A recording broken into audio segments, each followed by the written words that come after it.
Hey guys, and welcome back to another episode of the Curious World of Simran. Today, I have a bunch of really exciting news for all of you. The first piece of news is that I'm really touched and happy about the amount of engagement I've been getting on this docu-series. I'm a little surprised because I didn't think a lot of people would be interested in the steampunk topic just because I was interested in it. So the amount of engagement and support that I've been getting is really heartwarming to me, and I'm really happy and excited about it. I'm so touched that my episodes have made it into other forums because all of you have been finding this topic really interesting and sharing it with your friends and family.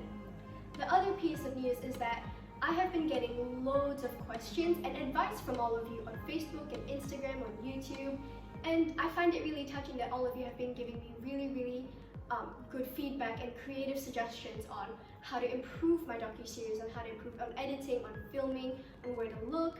So I'm really touched about all of that. The second piece of news is that the day has finally arrived.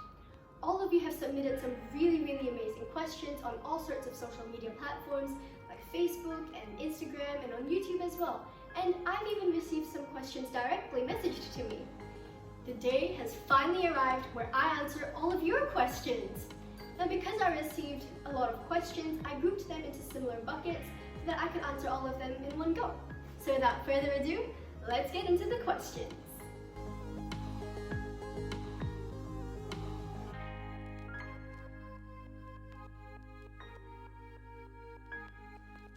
So the first question I have is, what is it about people from this era that made them persevere, stand up to the challenge, explore, and invent?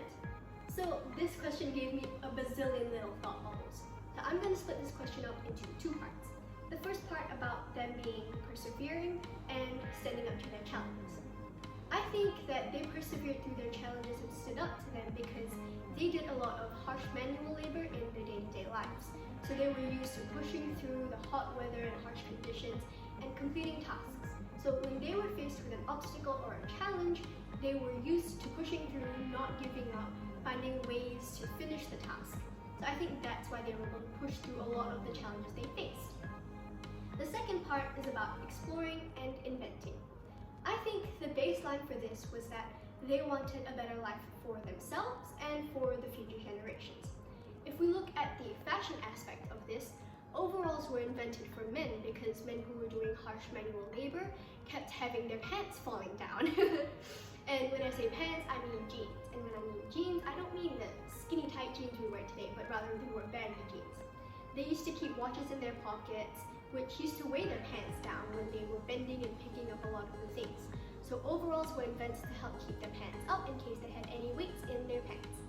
If we look at the machinery side of things, machines were invented to help ease the manual labor process, to help make it easier for them to lift a lot of the heavy things, to combine a lot of metal and wood and all these things. Later on, it was also used for convenience, like to communicate easily with their family and friends, to easily know what the weather is or catch up on news and just listen to music. So yeah, that's my answer to the first question. The second question I got was, I get that steampunk is Victorian or Wild West, but how come the goggles are iconic for that era too? So if I understand this question correctly, I think what they're asking is, I get that the steampunk era was in the same time as the Victorian era or the Wild West era, but how come these funky goggles are an iconic look for all these eras combined when we think about it? Okay, so I think this goes back to the amount of machinery that was being invented back then. So in order for machines to be invented, they needed parts to the machines. In order for them to create parts to the machines, they needed metal.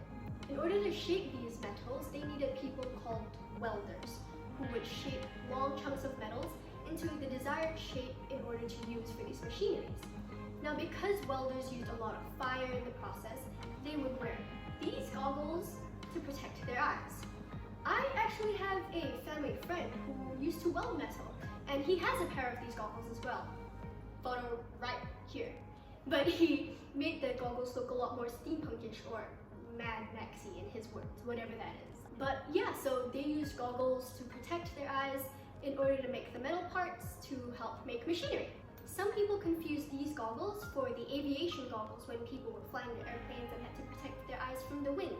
This is a common misconception because aviation didn't come about till slightly later after the steampunk era, and aviation goggles were a lot more lightweight because these funky steampunk goggles, a lot of people used to accessorize them with metal bits to make it look funky and personalized to them.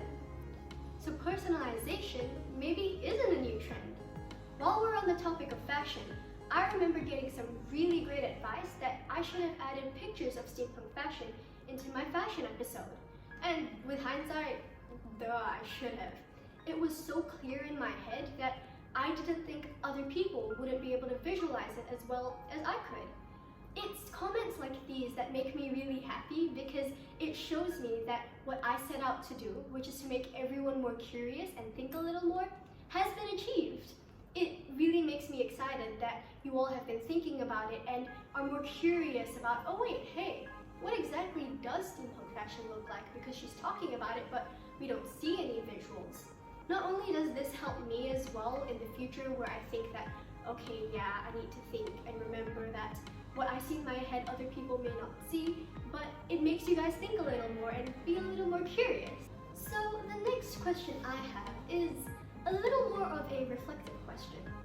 It says, what's the most challenging thing for you? For me, the most challenging thing in everything I do is that I procrastinate a lot. But my mom told me it's okay as long as I have a plan. I used to procrastinate and not have a plan, and my work would be sloppy whenever I had to submit it to a teacher or I had to film or do anything. She helped me create a plan on smaller datelines rather than completing an entire piece of work I had to do within one dateline. Say for example, I had to write an essay. I would finish the first paragraph within 2 weeks, refine it in the 3rd week, write the second paragraph within the 5th week, and refine it in the 7th week, and so on and so forth. So that's what's challenging for me in a lot of the things I do. What was the most challenging thing for me in this docu-series journey was that I loved the first part of it. I loved writing the script, doing the research, I loved filming, I loved getting ready, I loved editing it a little bit as well. But what I didn't really love was the pushing of it, the posting of it, the constant reminding of myself that, okay, Saturday I have to post, Tuesday I have to post it on my story, and then Thursday I have to share it. I'm not super fond of, I guess, remembering deadlines, so I had to have a lot of help from my mom and my dad. So I had to stay determined throughout this entire journey. The benefits and the enjoyment outweighed me having to push this, which is a small thing that I didn't like. So I guess in the end, how I overcame this was, I guess, just by putting up with it and learning to enjoy the bigger picture rather than focusing on this one small little negative thing that I didn't enjoy doing. This next question says, misconceptions happen easily when we don't have all the right information, but for me, I think with all the different eras, it's more confusing. Okay, so I guess this really isn't a question, but more a comment that I found interesting and wanted to talk about. So yes, I definitely do agree that misconceptions happen easily when we don't have all the right information or we don't have access to it. Kind of like fake news today. But in this case, with all the different eras, I think a lot of people get confused because of all the different things that are happening at the same time. It's like for me with history class. We're learning about all these different events that are happening at the same time in different parts of the world, and it just gets confusing. What helps me is organizing the information into 2 different sides of the world and the exact same timeline and what happened and how they are linked together. I think a lot of people get confused with the different eras because not a lot of people organize it for other people to see. So what works best for me, or what worked best for me when I was doing all my research, was relating it to something that I knew or I related to. But yeah, I think the more information we have, the harder it is to understand it and consolidate it. So once we organize it, it is better than having just one tiny piece of the information. Okay, so this next question, not really a question or a comment I really wanted to talk about, I just found it hilarious. This next comment says, did you steal Slash's awesome robot hat? Okay, so for those of you who don't know, Slash is this awesome epic guitar player who is an ex-member of a rock band called Guns N' Roses. Still have no idea who the heck I'm talking about? Just imagine Guitar Hero and that guy that's right smack in the center with a really tall hat.